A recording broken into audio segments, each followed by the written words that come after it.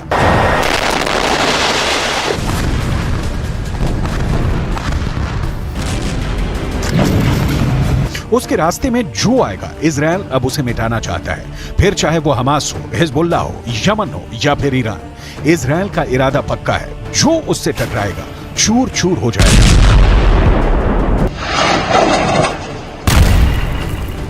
इसमें कोई शक नहीं कि ईरान में इजरायल को लेकर इस वक्त बहुत गुस्सा है। ईरान के जनरल अब तक इजरायल की बमबारी को लेकर बहुत आक्रामक भाषण देते आए हैं, लेकिन इजरायल को डरा नहीं पाए।